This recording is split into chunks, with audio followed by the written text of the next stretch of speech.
The Parker family and the Wells family combined.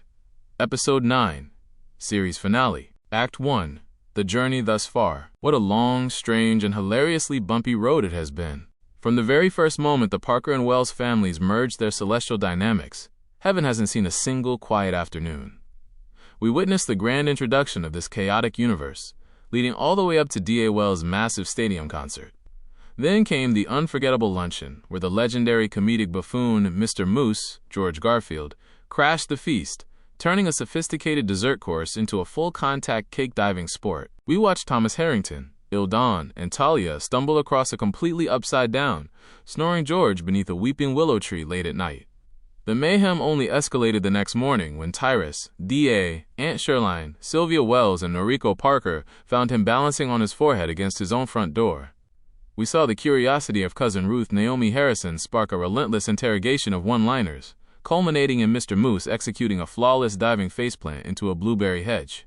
Finally, while a massive, silent cosmic shift took place across the primordial path behind the scenes, prompting heartfelt, beautiful prayers from Noriko and Shirline, George ramped up his ridiculousness by 1,000,000,000%, delivering rapid-fire comedy from the depths of his velvet sofa.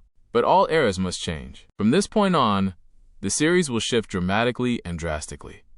The celestial lens is turning away from the upper kingdom and panning all the way back down to the mortal realm on planet Earth. The next chapter will no longer bear the title of the combined families. Instead, prepare yourselves for a brand new saga filled with grounded drama, unexpected conflicts, and a completely fresh perspective, officially titled Friends of the Family. Act 2, The Ultimate Assignment. Right before our journey completely closes, a massive shocker unfolds in the heart of the majestic heavenly district. Inside a grand, private office lined with glowing crystalline bookshelves, the authoritative angel Jericho stood behind his desk.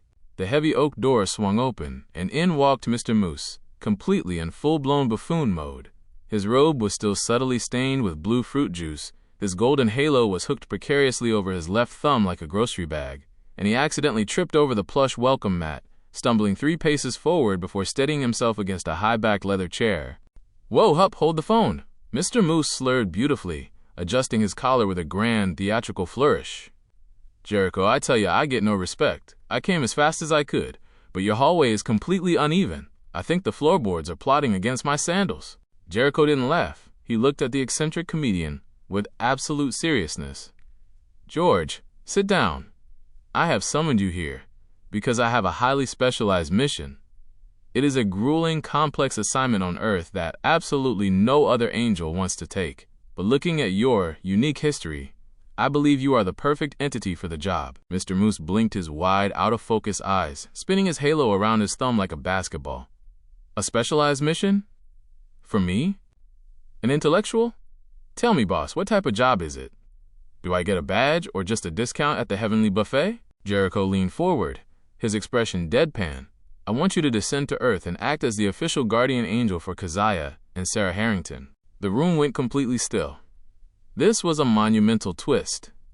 This comedic, wobbly buffoon was being assigned to protect 2 women who absolutely detest each other's guts, bound by their tumultuous past relationships with Thomas Harrington.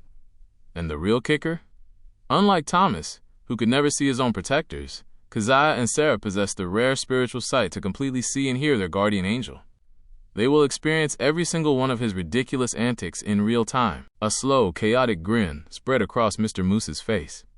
The ultimate comedic challenge had just been accepted. George stood up, completely threw his shoulders back, and instead of looking at Jericho, he turned his torso, locked his eyes directly onto the camera lens with a mischievous, wide-eyed stare, and gave a sharp, wobbly salute. Fade to black.